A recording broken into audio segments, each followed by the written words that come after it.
I shall not allow anyone to do so. My name is Thomas Cox. Of that I'm still sure. What else I'm about to write down through these pages, I guess you cannot take at face value more than how much I doubt my own mind. However, there has to be some degree of truth in what I'm about to write down, seeing how I have been locked up in this mental illness institute for over a year now. Yes, I know how it must read, and I agree with you. Who wants to believe a madman, right? Well, in my case I can assure you I was very much sane and functioning in our society and living a normal life before this last year. Psychologists and doctors who have examined me tell me they are quite astonished at my recovery from how I have been acting and behaving for the last year until a couple of months ago. I see and I feel it as if I stepped out of a dark fog and rose towards the light of day, taking charge of my own body again and not letting the beast reign anymore. Yes, I call it the beast, but in truth I don't know what it really is. It is something dark, like a shadow within my mind which has dominated my every move and influenced my overall behavior. I see now that it has been in control of my body for the longest of time. Those who have examined me have called it a state of duress in which the lower parts of my brain took over in an attempt to preserve itself or cope with the most horrific traumatizing experience. Something which I haven't been able to express verbally yet, and as such I have now been given the opportunity to do so in writing. One of the psychologists, Henry I believe his name is, was so kind as to lend me this pen and paper. I like Henry. His behavior and attitude reminds me so much of my best friend. I wrote earlier that I was not long ago a functioning member of this society. According to my memories, I have had a number of jobs until I found employment on a shipping vessel named Victoria. There I became a machine man, keeping the motors in the boat's machine room working and in good condition. It is also here that I met and became good friends with a man which name was Robert White. I write of him in past tense as I am quite sure he no longer exists, although I still hope he somehow survived what happened to him. Robert and I were nothing alike, and I guess in some sort of weird way it was a match for a good friendship. Being the onboard doctor, we didn't see much to each other at work hours, but off hours and at shore leaves we never left each other's side. There was something about Robert's cool and methodical approach to the world that kept my fiery temper in control. Were I so red, he saw a way to calm things down. He had this kinship with his fellow humans around him, and this energy about him which was always positive and never tiring. When it came to meeting new people and befriending them, he did so with ease, which stood in sharp contrast to my reservedness and apprehension to people in general. Treating others for illnesses or injuries was like second nature to him, which he did with such kindness and gentleness I knew I could never give. At times I was quite jealous of him for possessing these skills, but I always saw this as qualities which I lacked but really wanted. Being around him, I could observe these traits, and I really believe that perhaps one day I could learn to be much like him. To put it short, I had nothing but admiration for the man and the profession he worked in, as he had gone through great lengths to master it. I only write this down so that you who read these pages shall know some texture to my loss, and as it was undergoing, how that affected me. This too might be the very reason why I cannot remember anything I have done for the last year, if not for the examiners who told me so. You see, everything changed when one of our boat's shipmates spotted numerous pieces of another ship on the sea as we had just passed Cape Point outside of South Africa. There hadn't been any storms around this point for days, which indicated a ship had been wrecked at sea some time ago. Even so, our captain was still duty-bound by maritime laws to look for survivors, even though he must have known the chance for this was almost zero. Nevertheless, the captain ordered all hands on deck, and so even I stood at the railing scanning the many pieces that floated around us as our ship passed several times in the midst of it. Even our good doctor came out of his treatment cabin to lend his eyes to the cause. This, of course, resulted in some idle chit-chat between us. I am unsure of who spotted the body first, but I'm sure Robert began to command some of the crew as if it was a matter of life or death. Barely lying on a floating debris, with her face sometimes submerged below the water, was a female body, half naked as her dress seemed to be nothing but threads. Some of our crew made quick work of the rescue with grappling hooks to get the debris close. Then a particular brave sailor dived into the sea and grabbed the unconscious damsel before the rest of the crew hoisted them aboard. As the female got laid outstretched on the deck, Robert was quick to cover her up before he began to examine her carefully. The captain continued the search through the rest of the debris for another few hours before being content there were no more survivors in the ocean at our current location. The female was brought to the doctor's cabin long before then, seeing as she was unconscious but otherwise in such a good state that Robert felt confident she could move her. Stirring first much excitement among the crew, as well as good morale, it soon faded as Robert bore the bad news of the woman on board was seriously ill and had a high fever. The exhaustion and exposure to the elements had brought her body to the brink of death, and even upon rescuing, she would probably not live long enough unless she came out from her comatose.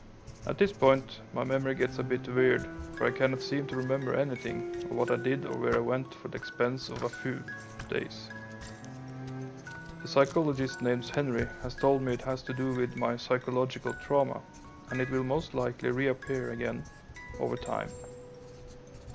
I know though, at one point beyond those days, I was grabbing a late meal in the kitchen, when Robert seemed to have the same idea. We sat for a while, talking about his new patient. It wouldn't be long now, Robert said to me, that the female survivor would die from exhaustion. He had tried everything he could think of to wake his patient, and when this didn't work, he had set an intravenous drip so the body could get some fluids into itself. The main problem, though, seemed to be the lack of nourishment her body had sustained for the longest of times. As a result of this, she was very thin and seemed very frail. Judging by her skin color, facial features, and of what little was left of her clothes, Robert concluded she originated somewhere from Egypt or near that region. She was, by the looks of it, someone from a wealthy family, judging by the jewelry and the fine fabrics of her clothes. She was also sick by something which Robert, with his limited resources on board, couldn't figure out or cure. Her high fever sent her sometimes into spasms, and she kept on talking in foreign tongue Robert knew only to some degree. This woman kept whispering repeatedly a few words over and over before beginning on a new set of words. This gave Robert enough time to try to write down what he heard as best he could, in the hopes this could lead to some explanation of who she was or where she had come from. The captain had set the ship on course for the nearest harbor, but to the best of my recollection, he wasn't steaming the ship as hard as he could. I saw or talked very little with Robert since the evening in the dining area, and when we did, he seemed to be occupied to give any real details of what was going on with his dying patient. A couple of hours before we reached harbor, some commotion were heard from within the doctor's cabin.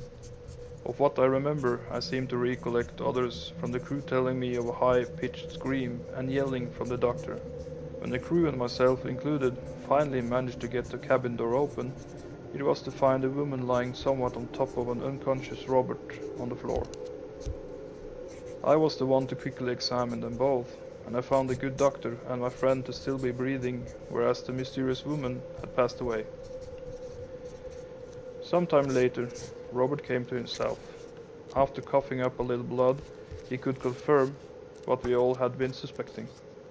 After another seizure, the woman had begun ranting in her language.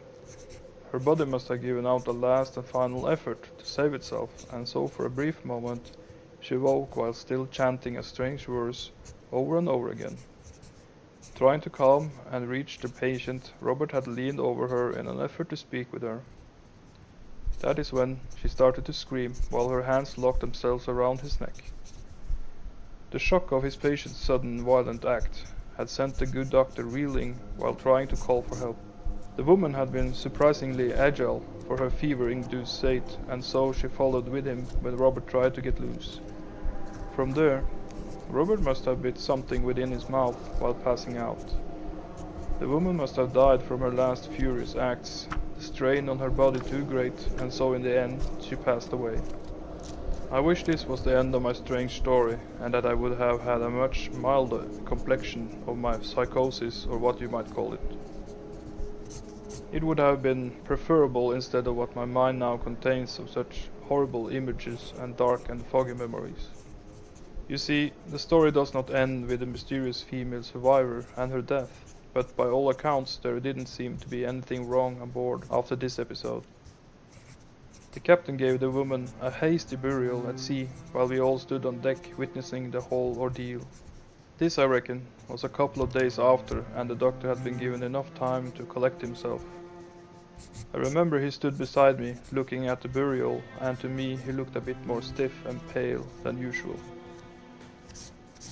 To the best of my recollection, a whole week went by without any noticeable incidents on board our vessel Victoria. The captain had once again set a course for the coastline of northeastern Africa, where we were expected to collect many tons of exotic herbs, spices, and other goods for the Western world. Robert seemed marked from the incident with his patient and kept for the most part to himself in his cabin.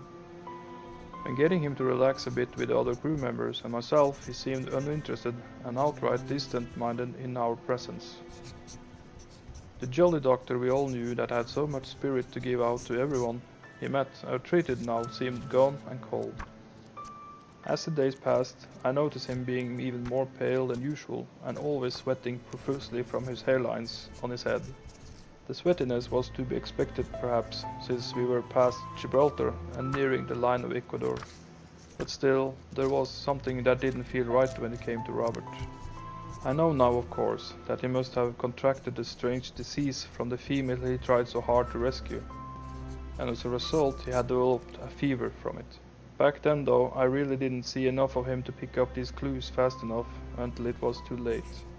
Robert was the first to fall seriously ill by the disease he himself didn't know what was, and soon after, other members of our crew also began to show the symptoms.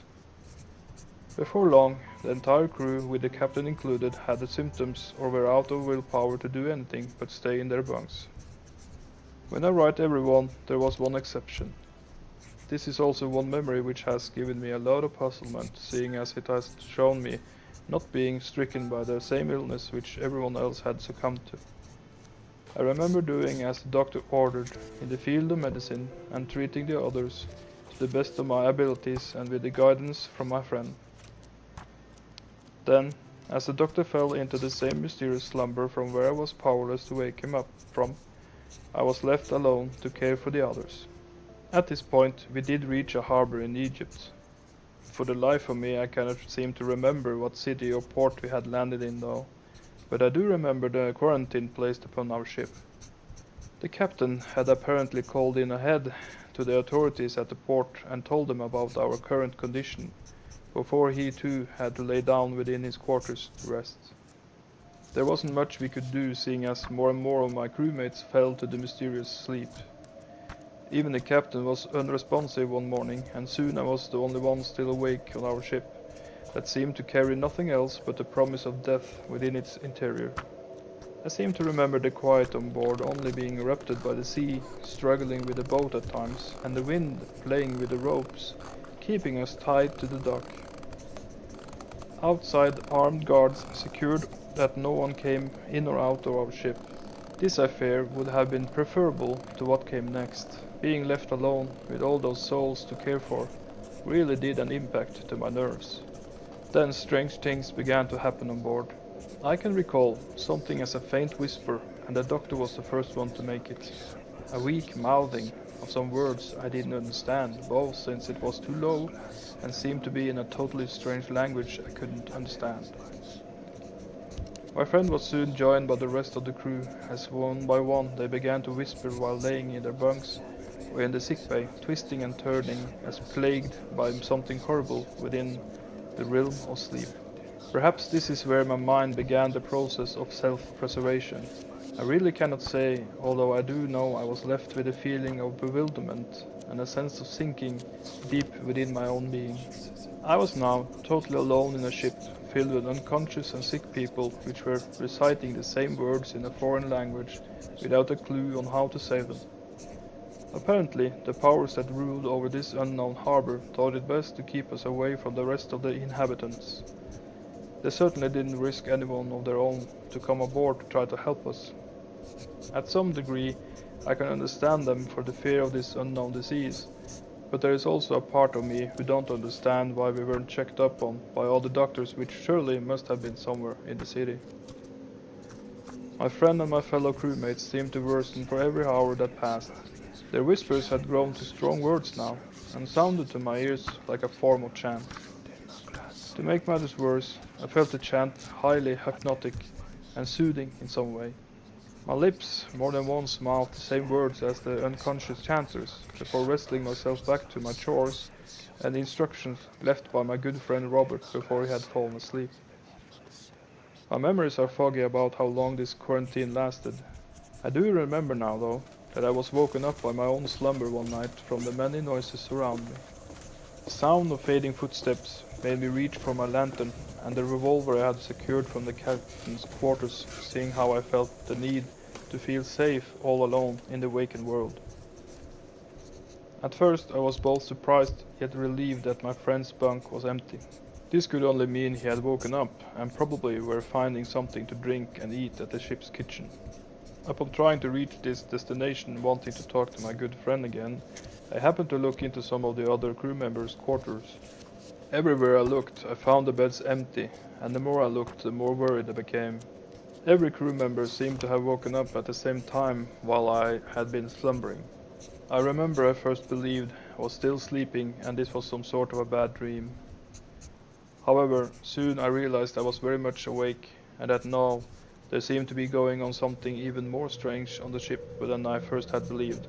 My search and calls for my friends and the other crew members yielded no reward as I passed the ship's dining area and up to the ship's bridge. Upon reaching it, I heard some sounds from the dock, and to my horror I saw the ship's crew attacking and beating down the guards like a rabid mob, leaving their victims in blood-twisted heaps on the ground. What happened next I see only through dark and faded memories, as the crew kept on advancing to the harbor in a fast, steady manner. I know I followed them, however I see only glimpses of dark streets and narrow passageways, while losing them from time to time, only to have picked up on their tracks again. They said nothing, and behaved almost like a single mind moving together like a mob, or as if they were controlled by some higher being.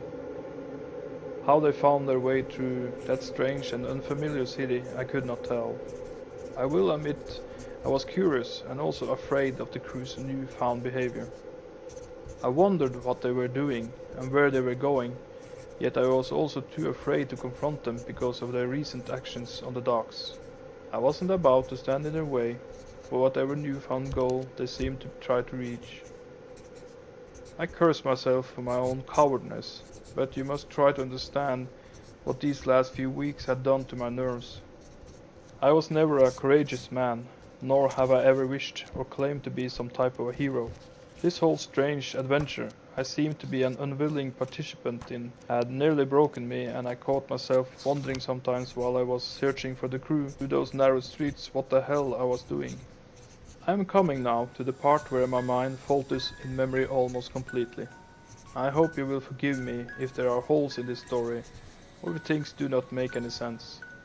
Now though, as you know a little bit about my circumstances, which led me to this place I am in today, I think you will forgive me for not remembering every single little detail.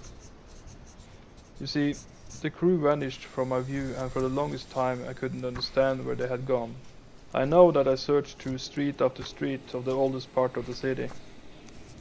I write oldest because I know it was nothing much left of the area than hollowed out stone buildings and ruins in various stages of disarray which sand and debris had been hard at work covering up to some degree. How I again found them I am not entirely sure, but I seem to remember sandy steps leading down into darkness. I still clutched the two items I had been carrying with me all this time, and thankfully now one of them lighted my way as I descended the stairs. How deep down I went I cannot really say, but my mind is filled with memories of hieroglyphs on the walls as I now and then reached a landing before the stairs again greeted me downwards. Then there is the chanting in the unfamiliar tongue that keeps on invading my thoughts now as it did then. Voices first muffled and only reaching me in echoes grew louder for each minute that passed. My friend the doctor and the crew with the captain in their midst sounded so familiar yet so hollow and mechanic. Over and over the same chants reached me together with a faint light from a long and narrow corridor. A chant I somehow knew and still can recite now as if it was a part of me. Then there was something else, a forceful feeling of sorts, reaching out and invading my mind, a terrible splintering and blinding pain.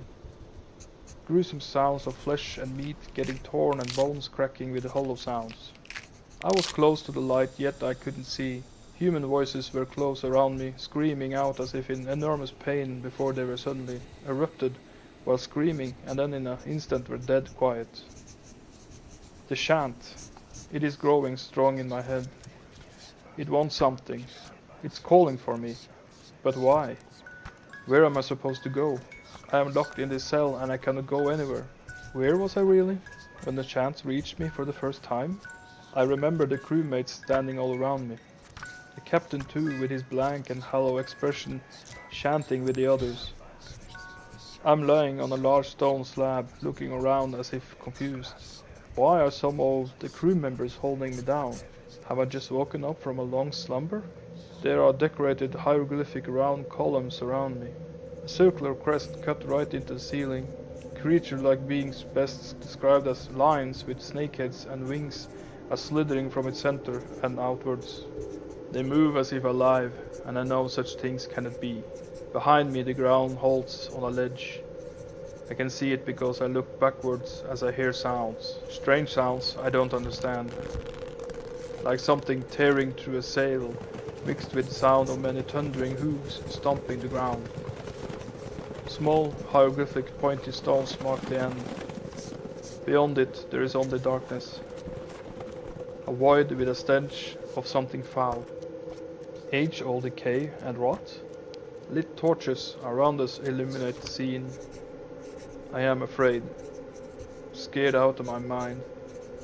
God, that chant. Can someone stop that mind-penetrating chant? What is this, and where is the boat?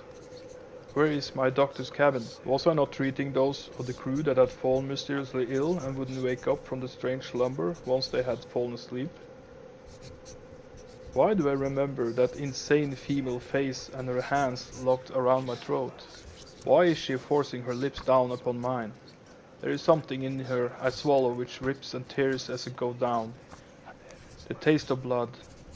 No, I am not the doctor. I am Thomas Cox, the machine man. This is so confusing. I am not Robert Dwight the doctor. So why do I remember treating patients on the boat? He told me to do it, didn't he? Why do I know Latin and some Egyptian? Who is she? Why is she rising from the void and coming straight at me? She looks like a shimmering goddess. No, it only looks like a woman, but it's not her. There is something else. Something behind her pushing its way into our reality. Something that doesn't belong here. Something that is invading me. I have it in me. The vessel I swallowed makes it possible for it to invade me.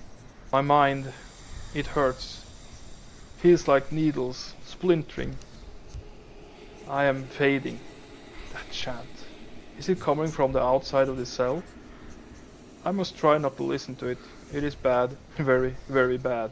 I must focus on writing down these memories of who I am. Focus on anything other than that horrible beast.